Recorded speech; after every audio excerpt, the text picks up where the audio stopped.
शासनाने 2007 किंवा 6 साली एक कायदा केला होता की 200 मीटरची जागा दर्शनीय स्थळावर शासनाने प्रत्येक दिव्यांगाला ज्यांनी मागणी केली त्यांनी उपलब्ध करून द्यावी।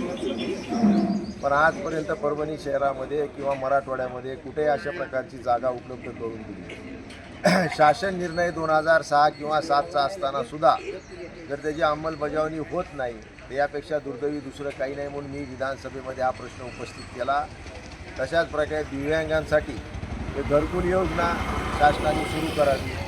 SC असेल, ST असेल, ओपन असेल, OBC असेल किंवा कोणत्याही जाती धर्माच्या लोकांसाठी विशिष्ट प्रमाणात घरकुल योजना आहे। तशाच प्रकारे दिव्यांगांसाठी एक वेगळी घरकुल योजना सुरू करावी, कारण त्यांना अडथळा विरहित मार्ग करायचा असेल, रॅम्प असेल, या सगळ्या गोष्टीचा त्यामध्ये समावेश असला पाहिजे।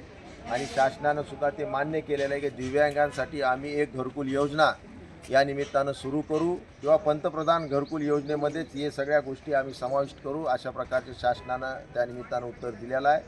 200 फूटचं जागा दर्शनीय स्थळावर उपलब्ध करून देण्याच्या संदर्भामध्ये शासनानं महानगरपालिका, नगरपालिका, ग्रामपंचायत, स्थानिक स्वराज्य संस्था जेवढ्या जिल्हा परिषद, पंचायत समिती यांना आदेशित केलेलं आहे की ज्यांनी मागणी करेल दिव्यांग त्यांना 200 फुटाची जागा ते पण दर्शनीय स्थळावर उपलब्ध करून देण्याचे निर्देश शासनानं या निमित्तानं अधिवेशनामध्ये दिलेले। या सर्टिफिकेट आणि त्या स्थानिक स्वराज्य संस्थेची आता उदाहरण असेल महानगरपालिकेची कुठं जागा असेल तर तिथं त्यांनी जर सांगितलं की इथं जागा आहे तर तिथं 200 फुटाची जागा ते देऊ शकतात।